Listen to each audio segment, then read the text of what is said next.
સમાજવાદી પાર્ટીના સાંસદો તોડવાની વાત ચાલે છે. શરદ પવારની એનસીપી ટેન્શનમાં છે. મતલબમાં બધી જ પાર્ટી હવે ટેન્શનમાં છે કે ક્યાંક એમના સાંસદો પણ ભાજપમાં નહીં ચાલ્યા જાય. દેશમાં હમણાં છેલ્લા કેટલાક દિવસોથી જો તમે માહોલ જુઓ તો તમને એક જ વાત દેખાઈ રહી છે કે સાંસદો તોડવા. ટીએમસીના સાંસદો ભાજપે તોડી નાખ્યા. એ પછી મહારાષ્ટ્રની અંદર ઉદ્ધવની શિવસેનાના સાંસદોને તોડી પાડ્યા. હવે સમાજવાદી પાર્ટીના સાંસદો તોડવાની વાત ચાલે છે. શરદ પવારની એનસીપી ટેન્શનમાં છે. મતલબમાં બધી જ પાર્ટી હવે ટેન્શનમાં છે કે ક્યાંક એમના સાંસદો પણ ભાજપમાં નહીં ચાલ્યા જાય અથવા કંઈક અલગ પાર્ટી નહીં બનાવી નાખે. તો સવાલ એ ઊભો થાય છે કે ભાજપને આટલા બધા સાંસદોની જરૂર કેમ પડે છે? આ બધા સાંસદોને તોડવા માટે આટલા બધા પેંતરા કરવાની જરૂર કેમ પડે છે? તો આના વિશે હું તમારી સાથે વાત કરીશ. મારું નામ રાજેશ શાહ છે અને તમે જોઈ રહ્યા છો ગુજરાતના સૌથી મોટા ડિજિટલ ન્યૂઝ પ્લેટફોર્મ ખબર છે .com. 2024માં લોકસભાની ચૂંટણીમાં ભાજપનું સપનું હતું 400 બેઠકો પાર કરવાનું. એ સપનું પૂરું નહીં થયું અને 16થી 18 એપ્રિલ 2026 કેન્દ્ર સરકાર 3 બિલ લાવેલી અને 2029ની ચૂંટણી સુધીમાં મહિલા અનામત કાયદો લાગુ કરવા માટે આ 3 બિલ પાસ થવા જરૂરી હતા. પરંતુ એનું પણ કંઈ થયું નહીં. એટલે હવે જો લોકસભા અને રાજ્યસભાની અંદર ભાજપે જો મહત્ત્વના બિલ પાસ કરાવવા હોય તો 2/3 બહુમતીની જરૂર પડે અને ભાજપની પાસે એ 2/3 બહુમતી છે નહીં.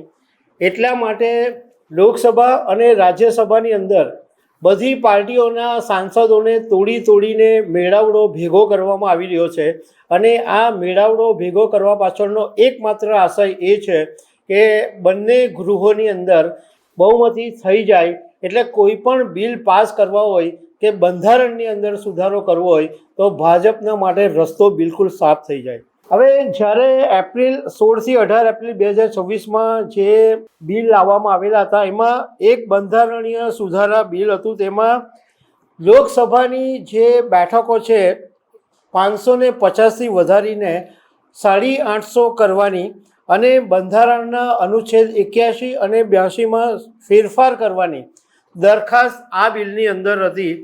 પરંતુ તે વખતે થયું એવું કે 528 જેટલા સાંસદો લોકસભાની અંદર હાજર હતા પણ અને બહુમતી માટે જેટલો આંકડાની જરૂર હતી એ આંકડો પૂરો નહીં થયો અને એનડીએ સરકાર આ બિલ પાસ નહીં કરી શકી. એટલે બહુ મોટો ઝટકો એ વખતે લાગી ગયો. હવે તમને હું લોકસભા અને રાજ્યસભા બંનેની જે આંકડાકીય ગેમ છે એના વિશે વાત કરું તો જ્યારે 2024ની અંદર લોકસભાની ચૂંટણી થઈ ત્યારે ભાજપને એકલા હાથે ભાજપને 240 બેઠકો મળી અને બહુમતી માટે 240 બેઠકો પૂરતી નહીં હતી. એટલે એનડીએ મતલબમાં એમની સહયોગી પાર્ટીઓની સાથે ગઠબંધન કરવાની ફરજ પડી.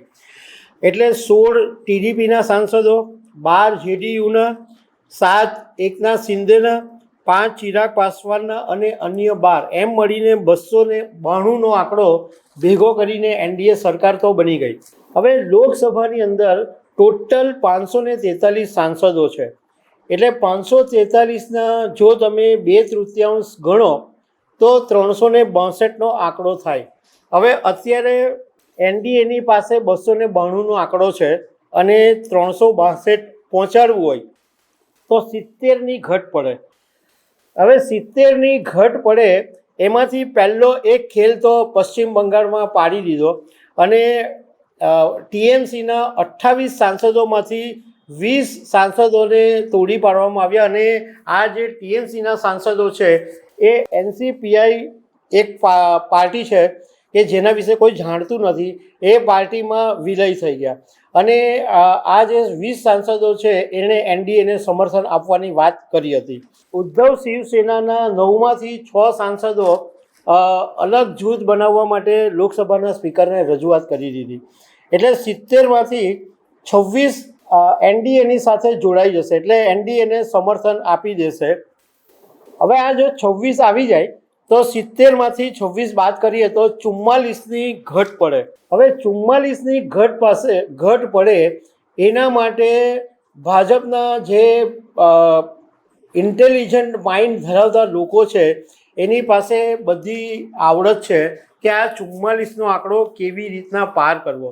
તો એમાં સૌથી પહેલી નજર છે તમિલનાડુની પાર્ટી ડીએમકે પર. ડીએમકે ભાજપની અંદર ડીએમકેના સાંસદો તૂટીને ભાજપમાં જોડાઈ જાય એવું નહીં બને, પરંતુ ડીએમકે ભાજપને એટલે એનડીએને ટેકો આપી શકે એવું ચોક્કસ બની શકે.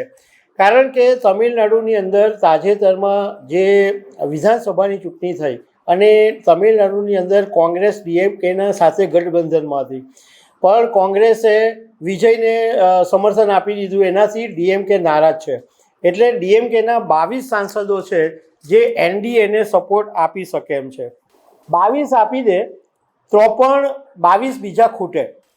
હવે એના માટે બહુ બધી તૈયારીઓ ઓલરેડી ચાલુ થઈ જ ગઈ છે અને કેશવ પ્રસાદ મૌર્ય ઉત્તર પ્રદેશના નાયબ મુખ્યમંત્રીએ ગઈકાલે કીધું કે સમાજવાદી પાર્ટીના 24-25 જેટલા સાંસદો અમારા સંપર્કમાં છે. એટલે સમાજવાદી પાર્ટીના જે સાંસદો છે એને તોડવાનો એમની પાસે રસ્તો છે. શરદ પવારની એનસીપીના કેટલાક સાંસદોને તોડી પાડવાનો રસ્તો છે. ઝારખંડ મુક્તિ મોરચાના 3 સાંસદો છે, એ 3 સાંસદોને પણ જોડી શકે એમ છે. અને બીજું કે એવું સૂત્રો પાસેથી જાણવા મળ્યું છે કે પ્રધાનમંત્રી નરેન્દ્ર મોદીએ આસામના મુખ્યમંત્રી હિમંતા બિસ્વા શર્માને નોર્થ ઇસ્ટ બેલ્ટમાંથી 4 સાંસદોને શોધી લાવવા માટેની જવાબદારી સોંપેલી છે. એટલે કોઈ પણ રીતે આ 362નો આંકડો પહોંચાડવા માટે અત્યારે ભાજપના અને એનડીએના બધા જ નેતાઓ લાગી પડેલા છે. હવે આની અંદર ભાજપને એક બીજી રીતના ફાયદો એ થઈ શકે કે જેવી રીતના એપ્રિલની અંદર ટોટલ 543માંથી 528 સાંસદો હાજર હતા, તો 500 જેટલા ગૃહમાં હાજર હોય એનો 2/3નો આંકડો ગણવામાં આવે. ભાજપ એવું ઈચ્છે કે વિપક્ષના જે સાંસદો છે એ જ્યારે બિલ પસાર થવાનું હોય ત્યારે ગેરહાજર રહે, અને એવો બધો ખેલ કરતાં પણ ભાજપને બહુ સારી રીતે આવડે છે. હવે રાજ્યસભાની વાત કરીએ તો રાજ્યસભાની અંદર ટોટલ 245 બેઠકો છે. એમાં 233 પાર્ટીઓના રાજ્યસભા સાંસદો અને 12 જે છે એ રાષ્ટ્રપતિએ પસંદ કરેલા જે રાજ્યસભા સાંસદો હોય તે.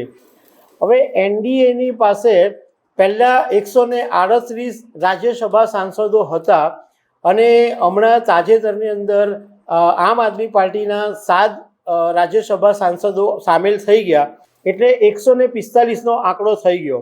રાજ્યસભાની અંદર 245ના આંકડા મુજબ જો ગણીએ તો 164 બેઠકો 2/3 બહુમતી માટે જરૂરી છે.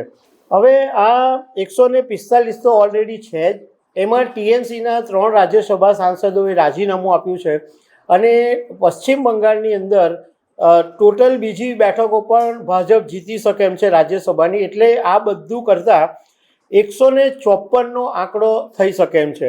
એટલે રાજ્યસભામાં 164 2/3 બહુમતી માટે જે જરૂરી પડે એમાંથી માત્ર 10 બેઠકો ભાજપ દૂર છે. અને આ જે 10 બેઠકો ભાજપના માટે બિલકુલ અઘરી વાત નથી, કારણ કે હમણાં દેશની અંદર બધી જ જગ્યાએ માત્ર તોડફોડ ચાલી રહી છે અને ભાજપ લોકસભા અને રાજ્યસભા બંનેની અંદર જે આંકડાકીય ગેમ છે એ પાર કરવામાં મોટે ભાગે સફળ થશે એવું જાણકારો માની રહ્યા છે. આનાથી ભાજપને ફાયદો શું થાય? એટલે 2/3 બહુમતી માટેનો જે આખો ખેલ ચાલી રહ્યો છે, તો જો 2019 જેવું પુનરાવર્તન થાય તો ભાજપને આની અંદર બહુ મોટો ફાયદો થઈ શકે એમ છે. સીમાંકન પછી લોકસભામાં 850 બેઠકો થાય અને બહુમતી માટે 426 સીટની જરૂર પડે. હવે 2019 ભાજપ માટે બહુ જબરદસ્ત વર્ષ રહ્યું હતું, કારણ કે 2019ની લોકસભાની ચૂંટણીમાં એકલા ભાજપને 303 બેઠકો મળી હતી અને 168 બેઠકો હિન્દી બેલ્ટમાંથી મળી હતી. એટલે 2019નું જો પુનરાવર્તન થાય અને તો હિન્દી બેલ્ટની અંદર ભાજપને 299 બેઠકો મળી જાય અને એ સિવાય જે બિન હિન્દી બેલ્ટ છે એમાં એ સિવાયના જે રાજ્યો છે એમાં ગુજરાતમાંથી ભાજપને 43 બેઠકો મળે, પશ્ચિમ બંગાળમાંથી 27, કર્ણાટકમાંથી 37, મહારાષ્ટ્રમાંથી 37. એટલે બીજેપી 12 રાજ્યોમાંથી જ બહુમતી મેળવી શકે. એટલે આ આખો ખેલ છે કે જેવું જુલાઈના લાસ્ટ સપ્તાહની અંદર ચોમાસું સત્ર શરૂ થશે એટલે સીમાંકનનું અને મહિલા સુધારાનું બિલ છે એ ભાજપ લાવી અને મોટો ખેલ પહેલાં જ પાડી દેવાનું છે. અને શિયાળુ સત્ર આવશે ત્યારે 2 મહત્ત્વના bill, one nation one election અને યુસીસી, 2 બિલો ત્યારે પણ પાસ કરાવી લેશે. પણ જો 2024 જેવું પુનરાવર્તન થાય તો એ ભાજપ માટે મુશ્કેલી પડે અને ભાજપે ફરીથી ગઠબંધનના સહારે સરકાર બનાવવી પડે. તો દર્શક મિત્રો, આવી અનેક વાતો સાથે અમે તમને મળતા રહીશું. આભાર.